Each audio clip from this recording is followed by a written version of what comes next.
ఇప్పుడు మీరు 1998 నుండి 98. రాజకీయాల్లో ఉన్నారు. సో, అప్పటి నుండి ఎన్నో పార్టీలు మారడము, ఆ!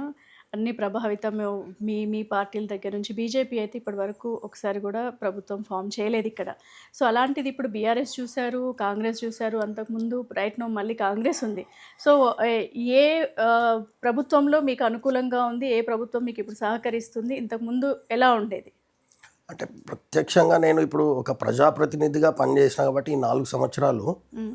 దాంట్లో 4 సంవత్సరాల నుంచి కేసీఆర్ ప్రభుత్వంలో, బీఆర్ఎస్ ప్రభుత్వం మాత్రం కార్పొరేటర్లకు అధికారాన్ని లాక్కోవడం, వాళ్ళ యొక్క అధికారం ఎక్కడ కూడా మీరు ఇప్పుడు గమనించవచ్చు. ఇప్పుడు కూడా పాలసీ ప్రకారంగా 2019 మున్సిపల్ యాక్ట్ అని కేటీఆర్ మున్సిపల్ శాఖ మంత్రి స్వయంగా, మీరు చాలా ధర్నాలు ముఖ్యమంత్రి గూడా కొడుకు చేయడం ముఖ్యమైన జరిగింది. మంత్రి ఆయన్నే ఉండే. అవును.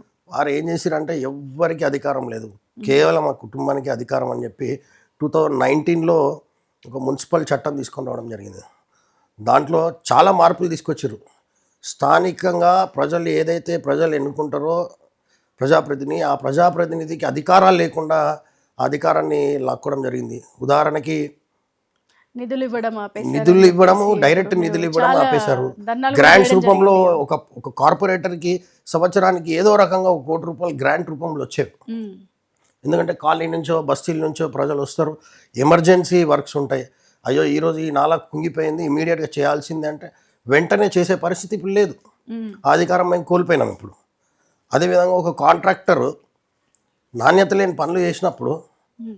వాడిని దండించి వాడికి బిల్లులో ఏదో రకంగా పెనాల్టీ వేసేయడానికి మాకు అవకాశం లేకుండా ఆ అధికారాన్ని వాళ్ళు తీసుకోవడం జరిగింది.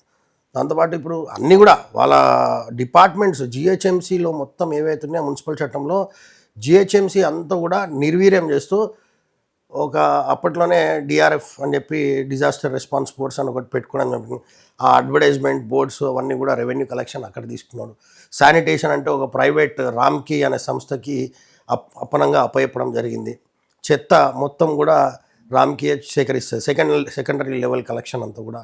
అట్లా అయినప్పుడు అంతకుముందు సివరేజ్ బోర్డు కూడా జిహెచ్ఎంసీ మెయింటైన్ చేసేది. మరి మేము గెలిచిన వెంటనే ఆ సివరేజ్ బోర్డు కూడా వాటర్ వర్క్స్కి అప్పచెప్పడం జరిగింది. ఇట్లాంటివి ఎన్నో ఉన్నాయి. చాలా విషయాల్లో మాకు అధికారం లేకుండా ఇబ్బంది పెట్టే ప్రయత్నం గత ప్రభుత్వంలో జరిగింది. అది పాలసీ ప్రకారం జరిగింది. ఇప్పుడు ఆ పాలసీ చేంజ్ చేయాలంటే ఈ రేవంత్ రెడ్డి ప్రభుత్వానికి ఇంకా పాలసీ ఏంటి అనే స్టడీలోనే ఇంకా సంవత్సరం గడిచిపోయింది. ఆయనకి అయోమయ పరిస్థితుల్లో ఉన్నాడు. ఆర్థిక పరిస్థితి బాగాలేదని స్వయంగా ఆయన్నే చెప్పిండు. ఇంకా ఏ రకంగా మాకు ఈ 2 ప్రభుత్వాల్లో ఏం మంచి జరిగింది అనేది, ప్రజలకు ఏం మంచి జరిగిందని ఏం చెప్పగలుగుతాం.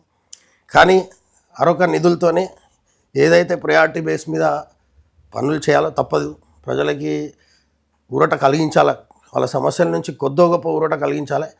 ఆ దిశగా డెఫినెట్గా ఎంత అధికారులతోనో ఇంకోరితోనో ఒత్తిడి తీసుకొచ్చి, ఇప్పుడు ఇంకా అదృష్టం ఏంటంటే మాకు ఒక మెంబర్ ఆఫ్ పార్లమెంట్ గౌరవనీయులు ఈటల రాజేందర్ గారు గెలవడం మాకు చాలా పెద్ద స్ట్రెంగ్త్ అది. ఎందుకంటే వారు వచ్చినప్పటి నుంచి కొంచెం ఊరట కలిగింది.